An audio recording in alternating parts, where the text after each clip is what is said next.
Bonjour à toutes et à tous, nous sommes ici devant les locaux du TC Lillois qui accueille cette semaine le Play-in Challenger de Lille. On vous emmène tout de suite dans les coulisses du tournoi et surtout à la fin de cette émission, une interview exclusive de l'ancien top 10 mondial Lucas Pouille.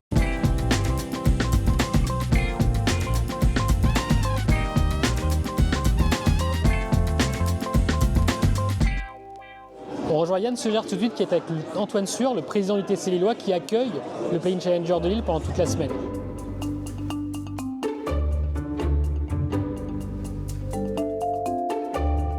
Bonjour à toutes et à tous, je suis en compagnie d'Antoine Suhr, président du Tennis Club de Lille et président du comité d'organisation du Play-in Challenger. Bonjour Antoine. Bonjour Yann. Merci de nous accueillir dans l'espace VIP du tournoi.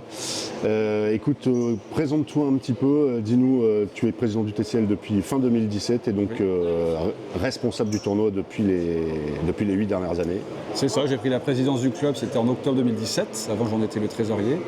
Et par la même occasion, j'ai donc pris la présidence du comité d'organisation du Play-in Challenger, puisque, il faut souligner, le tournoi est porté par le club, par le Tennis Club Lillois, c'est-à-dire par une structure associative. Chose rare. Ce qui est un modèle assez unique en France. Voilà, bien souvent, des tournois de cette ampleur sont organisés par des professionnels de l'événementiel, dont c'est le métier. Moi, je suis un bénévole, et avec d'autres bénévoles, nous gérons le tournoi. Donc c'est assez atypique comme organisation, mais ça fonctionne. Très bien. Le tournoi grandit, continue de grandir. Cette année, on a un énorme plateau avec notamment la présence du numéro 62 mondial. 62, 63, 62 cette semaine. Benjamin Bonzi. Comment tu vois grossir ce plateau quel joueur aimerais-tu un jour recevoir? Alors, on espérait cette année, avec la montée en 125, attirer 2-3 joueurs du top 100 mondial. Ouais. Bon, on en a 2, donc on est content, même si c'est une wildcard et puis un special exam, c'est-à-dire un statut un peu particulier. Mais on ciblait des joueurs tels que Richard Gasquet, évidemment, parce qu'il joue sa dernière saison sur le circuit. Peut-être Stan Wawrinka, qui peut-être lui aussi joue sa dernière saison. David Goffin, pourquoi pas. Voilà. Donc, alors on ne les a pas aujourd'hui sur le plateau, mais on a de très bons joueurs malgré tout. Donc on est content de réunir des joueurs de cette qualité. C'est vrai qu'on a toujours des rêves d'attirer tel ou tel joueur. Et forcément, on a pas des déceptions, mais voilà, on a quelques petits regrets malgré tout de ne pas pouvoir attirer ce type de joueurs. Mais d'année en année, on se rend compte que le plateau présente une densité de plus en plus forte. Voilà, avec beaucoup de joueurs français cette année, c'est une particularité. Donc c'est ce qui donne lieu à de belles oppositions sur le terrain. Comment tu peux les attirer? C'est juste le niveau du classement? Ça dépend de beaucoup de choses. Ça dépend de beaucoup de choses. Ça dépend du calendrier. Voilà, à quelle semaine se positionne le tournoi. Ça dépend de leur état de forme. Ça dépend également de ce qu'ils veulent eux à ce moment donné dans la saison. Voilà. Donc c'est beaucoup de paramètres finalement qui rentrent en ligne de compte. Donc, ça peut être compliqué d'attirer des top joueurs. On reste un challenger, donc on est à notre place et on ne se prend pas pour plus grand que l'on est. Donc il faut bien en avoir conscience aussi. On ne va jamais attirer un joueur 20e ou 30e mondial. Mais c'est vrai qu'on voit ces joueurs-là, on parlait de Wawrinka, de David Goffin, de Richard Gasquet, on les voit dans des tournois de challenger. Donc on se dit qu'après tout, pourquoi pas chez nous. On a appris ce mardi la disparition de l'Open de Metz qui est un 250. Est-ce que l'Open de Lille pourrait être menacé par un changement de calendrier de l'ATP ou tu restes le changement de calendrier, on l'a eu déjà cette année puisqu'on a avancé le tournoi de 3 semaines. Je sais que l'ATP est en train de refondre son calendrier pour l'année prochaine en 2026. Donc potentiellement, on va également changer de date. De quelques semaines, je pense tout au plus. On ne va pas basculer sur une autre période de l'année. Mais on est habitué finalement à ça, de devoir changer de date. L'avantage qu'on a, c'est qu'on n'est pas dépendant d'une structure tel qu'un palais des sports qu'on devrait louer sur une semaine. On est quelque part ici chez nous au Tennis Club Lillois, ce qui nous permet de faire le challenger finalement quand on veut. Donc on n'a pas cette contrainte-là et ça nous permet de nous adapter, parce qu'après l'organisation est assez rodée, assez bien rodée depuis les 7 ans maintenant que nous faisons ce tournoi. Donc c'est assez facile pour nous de nous adapter au calendrier de l'ATP.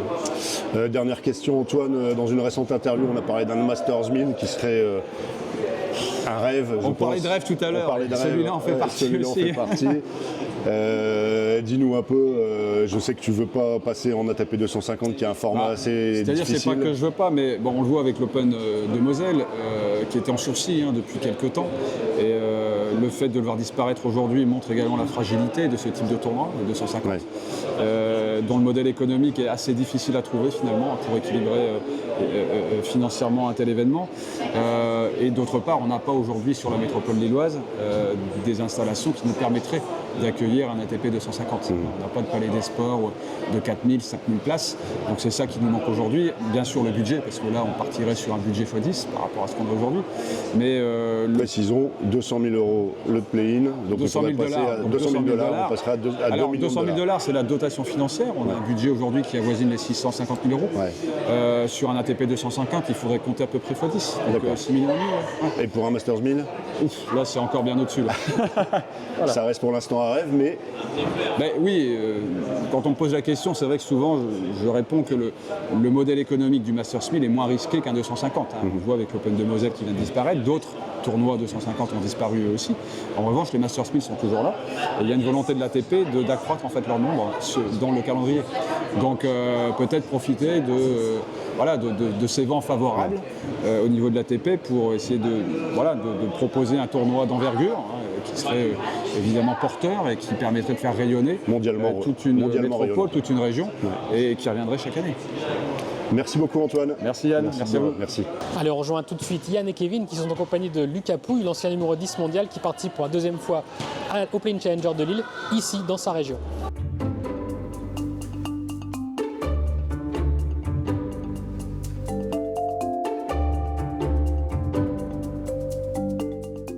Bonjour, nous sommes au Playing Challenger de Lille. Nous avons le plaisir aujourd'hui de recevoir Lucas Pouille. Lucas, c'est la deuxième année de suite que tu es à Lille. Nordiste évidemment, parce que tu es originaire de Lonne Plage. Il y a toujours un plaisir particulier de jouer à Lille et surtout dans ta région de cœur et de naissance. Ouais, bien sûr. C'est vrai qu'avant la dernière fois que j'avais joué dans la région, c'était pour la Coupe Davis. 2017, hein, c'est ça ? 2017, 2018 aussi. Ouais. Donc là, c'est toujours un plaisir de revenir ici, d'avoir la famille, d'avoir les proches qui sont là, et puis de revenir dans le Nord, c'est l'occasion pour, donc c'est génial. Il y a une sensation, c'est une des spécificités du tennis, parce que dans les sports collectifs, on joue un week-end sur deux à domicile, chez soi. Finalement, quand tu es joueur de tennis, il n'y a pas non plus énormément de tournois dans le Nord. On n'est quasiment jamais vraiment à la maison pour jouer, toujours dans des conditions. Même en France, au final, il y en a quand même quelques-uns, mais la grande majorité du circuit se fait à l'étranger. Donc on est beaucoup en déplacement, donc encore moins dans la région dans laquelle on a grandi. C'est très rare de pouvoir y jouer, donc c'est aussi pour ça que ça me tenait à cœur de revenir ici. Et sur ton match que tu as fait donc lundi soir, premier tour, comment tu as retrouvé un peu cette atmosphère avec le public? Non, après c'est toujours un premier jour en tournoi, mais il y avait une bonne ambiance, une bonne atmosphère, un match très serré en plus qui est allé au bout du suspense, donc voilà, je suis hyper heureux de m'en être sorti. Tu mets un point d'honneur aussi à jouer chaque année les interclubs avec Lonne Plage. T'as pas joué beaucoup cette année.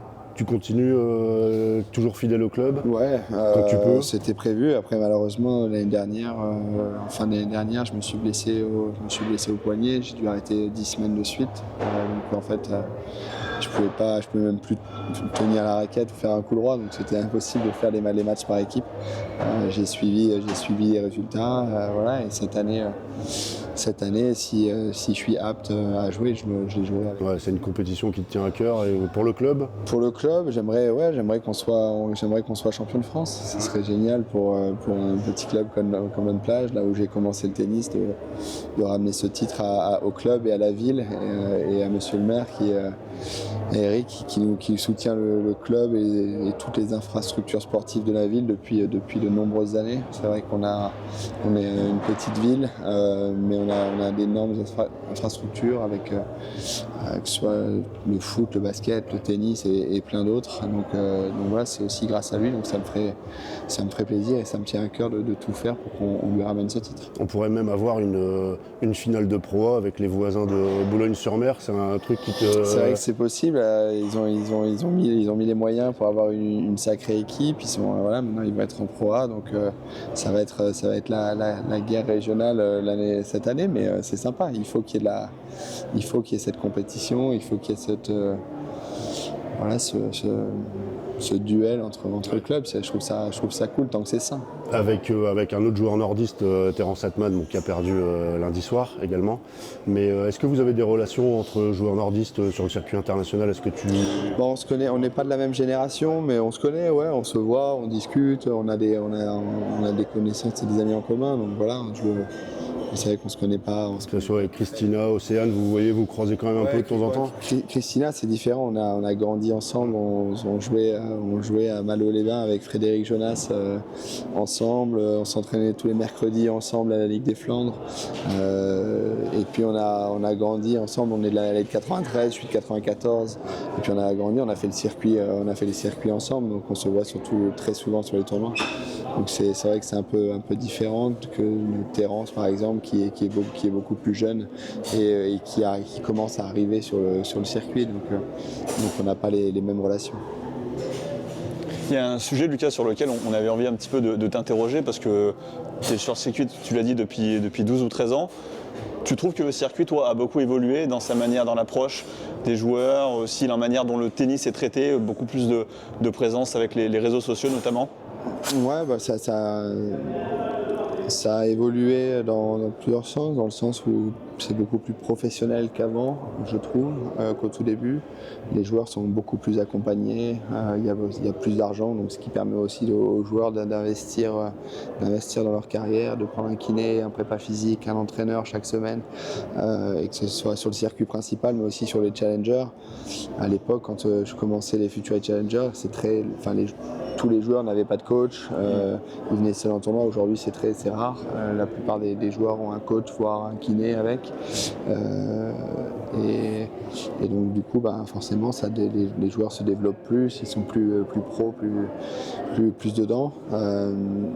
Et après, il y a l'ouverture des réseaux sociaux qui a commencé il y a de nombreuses années maintenant, mais c'est vrai que depuis, entre les paris et les réseaux sociaux, en fait, c'est surtout ça. S'il n'y avait pas les paris, les gens n'auraient pas tant de haine et tant de dégoût, on va dire, envers les athlètes. Mais comme les gens jouent de l'argent, ils ne comprennent pas vraiment que si eux perdent, c'est qu'ils ont été mauvais dans leur choix et que c'est pas la faute de l'athlète.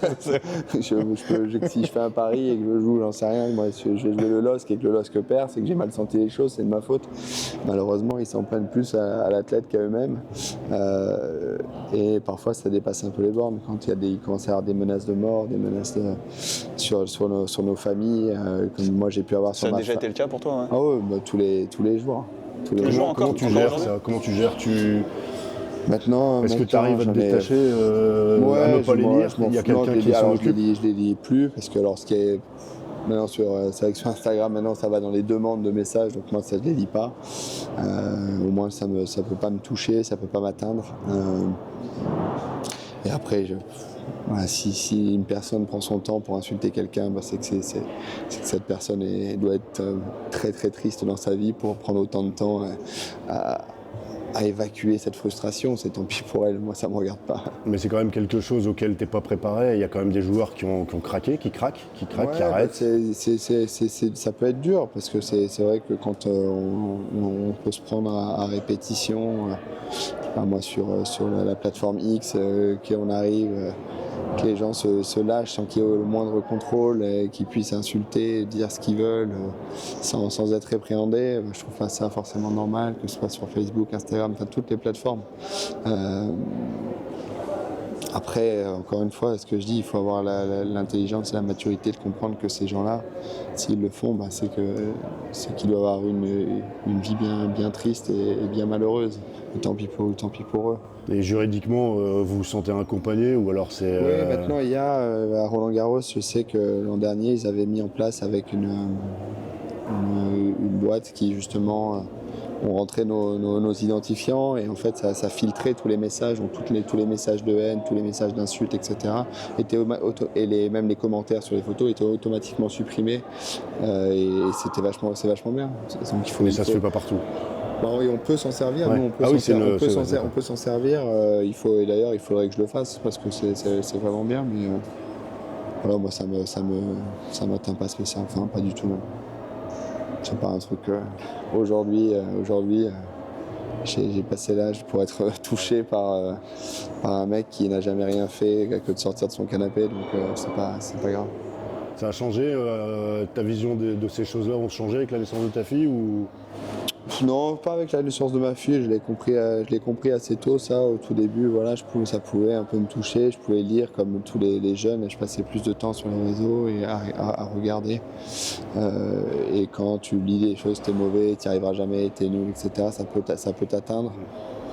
Moi, assez vite, j'ai quand même compris que c'était pas ces gens-là qui comptaient et qu'il y avait des choses plus importantes et que je savais que les efforts que moi je faisais et que c'est pas une personne que je n'ai jamais vue et qui, encore une fois, n'a jamais rien fait de sa vie,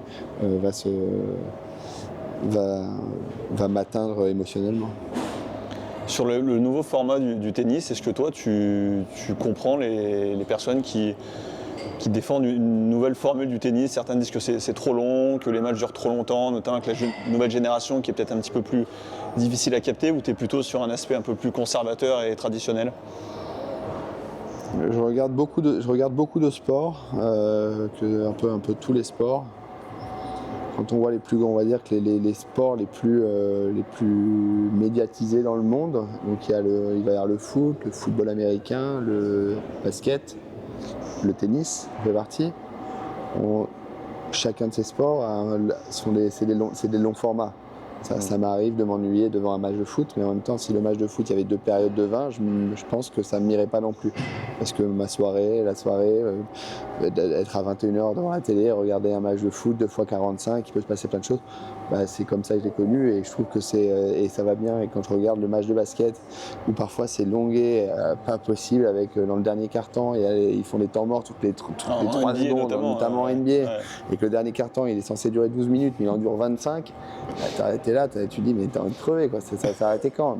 Mais je regarde parce que j'aime bien ça. Donc aujourd'hui, c'est vrai qu'on est dans une génération où les jeunes, ils veulent que ça aille vite. C'est des micro-vidéos avec toute cette génération TikTok notamment, et qui est là, ils regardent une vidéo, ça dure 5 secondes, puis ça passe à autre chose. Mais moi, je suis pas pour des sets de 4 jeux. Voilà. Je pense que ça tuerait un peu le tennis, la nature de notre sport. Voilà, qu'on réduise de temps en temps les temps entre les points peut-être, mais en même temps on a besoin de récupérer de temps en temps. Ouais. Mais c'est assez paradoxal parce qu'ils vont dire il faut que ça aille plus vite, ils ralentissent les surfaces. Entre les jeux, parfois on peut être prêt, notamment en double, où il n'y a pas beaucoup de dépenses, on va dire, il y a moins de dépenses physiques qu'en simple. Mais quand il y a le TV changeover, on doit quand même rester 1 minute 30, on est obligé de rester 1 minute 30 assis entre les jeux, alors que ça pourrait être beaucoup plus vite. Mais pour la télé, il faut mettre des pubs. Donc c'est tout ça. Les gens dans le public, dans les stades, ne veulent pas que ce soit plus long. C'est à la télé en fait où il faut que ça aille plus vite. Mais on met des pubs toutes les 2 minutes. Donc c'est plutôt une question de business. Je pense que le télévisuel, je pense que les gens aiment ce format, les gens aiment les longs formats de grands chaînes. C'est pour ça aussi qu'il y a des matchs extraordinaires qui durent 4-5 heures. Alors certes, c'est long, hein, mais on voit des retournements de situation et on vit des émotions qu'on ne vit nulle part ailleurs. Donc moi, je suis pour regarder ça. Et dernière question, parce que tu parlais un petit peu du football. Je crois savoir que tu suis beaucoup le football. Là, on est dans la région, il y a 2 très grands clubs en ce moment, même depuis très longtemps. Tu es plutôt lensois, toi, je crois savoir. Hein. Tout petit, j'allais au stade avec mon père à Lens. Okay. Donc, voilà, après, moi, je suis les clubs, tous les clubs français. J'ai envie qu'on performe à l'étranger. J'ai suivi les performances de Lille en Ligue des Champions qui ont été énormes. Et j'étais l'un de leurs premiers supporters. Donc voilà, c'est génial de voir des clubs de la région qui performent aussi bien. Je sais, ce soir, il y a Lille-Dunkerque. Tu vas ? Non, j'y vais pas, il fait trop froid. J'ai pas envie de tomber malade, j'ai quand même un temps. On peut t'organiser le coup d'envoi si non, tu dis. Non, mais je vais regarder par contre. Je vais regarder parce que ça m'intéresse. Un Dunkerque qui joue hyper bien en Ligue 2 et j'espère qu'ils vont monter parce ils sont vraiment pas loin. Même s'il va pas falloir réitérer les résultats, les matchs du week-end dernier. Mais voilà, je trouve ça génial. Ça parle de notre région et voilà, que ça rayonne dans la France entière et dans le monde entier. Et oui, justement, Dunkerque, tu les suis un petit peu là, parce qu'il y a un nouveau projet qui est fait depuis 2 ans en tant que Launois. Je regarde pas forcément le match, mais je regarde tous les résultats tous les week-ends. Voilà, c'était important de gagner ce week-end. Ça aurait permis aux Dunkerquois d'être deuxième et d'être sur le podium. Aujourd'hui, ils sont quatrième. Alors c'est hyper serré, hein. Il n'y a que quelques points, mais c'est vrai qu'on approche de la fin de saison et qu'il va pas falloir perdre des points en route s'ils veulent monter. Surtout qu'il y a un barrage aussi, donc ça serait top d'être dans les 2 premiers. Merci beaucoup en tout cas, Merci Lucas. Merci beaucoup et bonne première partie de saison à toi en 2025. Gentil. Merci beaucoup.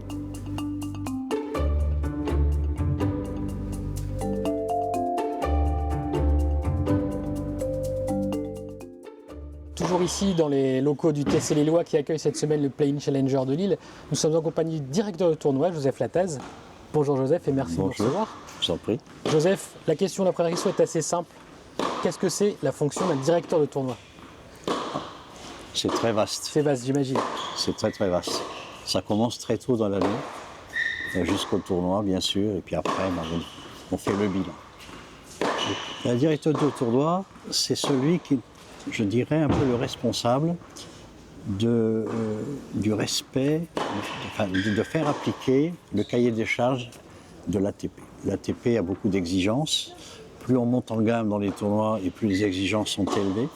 C'est ce qui nous arrive cette année. Et donc, respecter le cahier des charges. C'est-à-dire, surtout conseiller les gens du club, parce que nous sommes dans un club, contrairement à beaucoup de challengers. Les challengers se passent beaucoup dans des palais des sports. Nous avons cette particularité d'organiser ce tournoi dans un club. Donc il faut adapter le club aux exigences de l'ATP. Donc c'est beaucoup un rôle de conseiller et de contrôle du respect de ce cahier des charges. C'est un peu vous qui faites en sorte que le tournoi se passe correctement aux horaires précis. Exactement. Moi, mon rôle, c'est surtout sur un plan sportif. Je suis le directeur du tournoi, mais surtout le côté sportif du tournoi, c'est-à-dire la relation avec l'ATP, la relation avec les joueurs, réunir toutes les conditions pour que les joueurs soient accueillis dans les meilleures conditions. Quelle est la plus grosse contrainte qu'on vous impose? Parce que là, vous avez dit que vous êtes monté de gamme cette année, oui. C'est encore plus haut que d'habitude. Quelle est la contrainte la plus importante qu'on vous impose? Il y en a beaucoup. Je pense qu'il y en a plusieurs qui sont tout à fait aussi équivalentes. Il n'y en a pas une qui est supérieure aux autres. Déjà, la première contrainte, c'est de réunir le prize money. C'est un tournoi avec des joueurs professionnels, donc il y a de l'argent à gagner. Et on est monté en gamme, le prize money aussi. Et l'ATP a augmenté sérieusement cette année le prize money de nos tournois. Donc ça, c'est réunir les fonds. Ensuite... Ça, c'est votre travail aussi?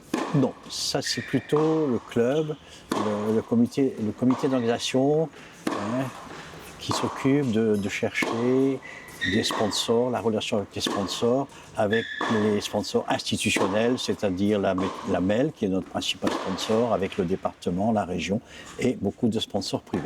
Ça, c'est pas tellement mon rôle. Voilà. Est-ce que les joueurs ont une relation privilégiée avec vous? Oui et non. Oui et non. La relation la plus privilégiée, c'est avec le player desk. Ce qu'on appelle le player desk, c'est-à-dire ce sont des gens qui sont en contact avec les joueurs en amont du tournoi et aussi pendant le tournoi.